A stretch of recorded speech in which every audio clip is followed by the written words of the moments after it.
Jadi kalau ada orang hidup membincangkan salah orang yang meninggal, sebetulnya yang hidup itu tak aman.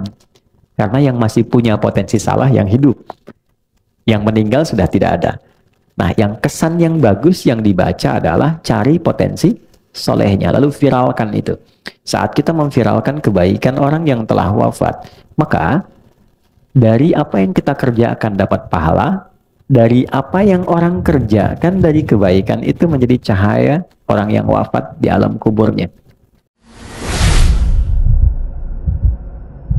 Nabi pernah menyampaikan dalam satu hadis yang sangat bagus sekali, hadisnya singkat tapi padat. Udhkuru mahasina mautaku. Jika ada yang meninggal, viralkan kebaikan-kebaikannya.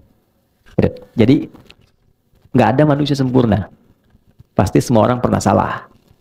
Nah, kalau orang sudah meninggal, berhenti aktivitas dia sehingga potensi salahnya sudah nggak ada lagi. Yang patut dikenang yang solehnya. Jadi kalau ada orang hidup membincangkan salah orang yang meninggal, sebetulnya yang hidup itu tak aman. Karena yang masih punya potensi salah yang hidup. Yang meninggal sudah tidak ada. Nah, yang kesan yang bagus yang dibaca adalah cari potensi solehnya, lalu viralkan itu. Saat kita memviralkan kebaikan orang yang telah wafat, maka dari apa yang kita kerjakan dapat pahala, dari apa yang orang kerjakan dari kebaikan itu menjadi cahaya orang yang wafat di alam kuburnya. Nah, itu cukup menarik, dan di situ kemudian ada satu hal yang sangat kuat di Quran surah Al-Mulk di ayat yang kedua. Teman-teman suka ngaji itu ya, buka juz 29. Huwallazi khalaqal mauta wal haya liyabluwakum ayyukum ahsanu amala wa huwal azizul ghafur. Oke.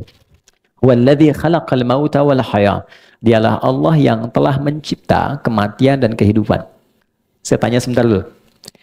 Normalnya itu meninggal dulu baru hidup atau hidup dulu baru meninggal? Hidup dulu baru? Ya. Tapi ayat ini bicara wafat dulu, meninggal, maut dulu, baru hidup. Logikanya gimana? Walladzi khalaqal mauta wal haya. Kok bisa meninggal dulu baru hidup?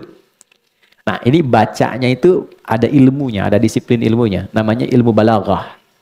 Nah, ini tingkat sastra tinggi, dia punya 3 cabang ilmu.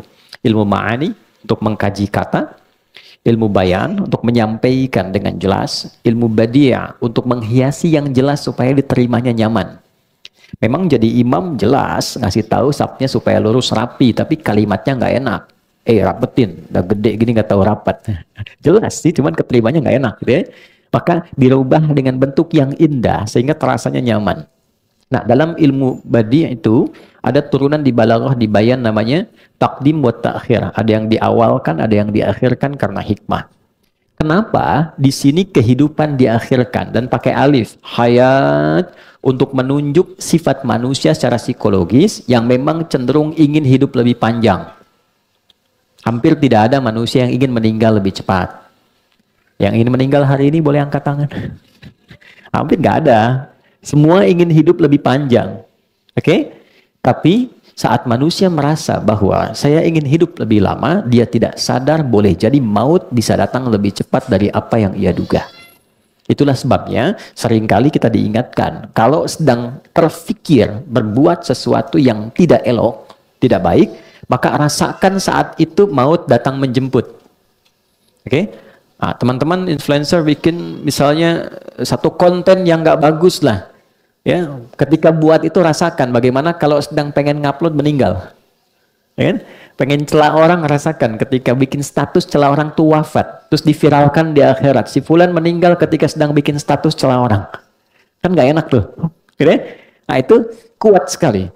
Tapi poinnya adalah ketika ada orang mendahului kita dalam kematian, liyabluwakum ayyukum ahsanu amala, untuk menguji Anda yang masih hidup.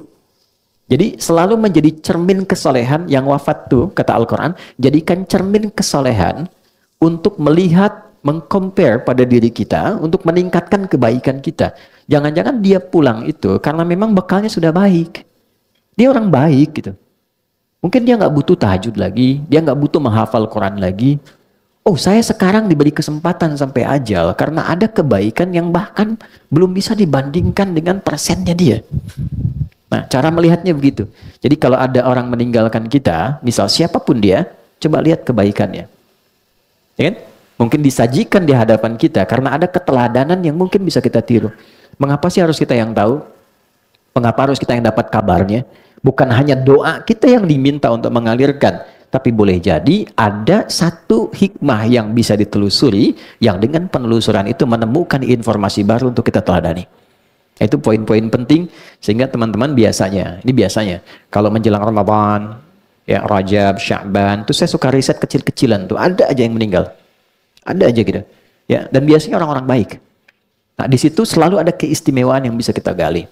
Nah, sekali lagi, terima kasih ya Allah memberikan kesempatan kita hidup sampai hari ini. Mudah-mudahan kehidupan hari ini lebih baik dibandingkan hari yang lainnya.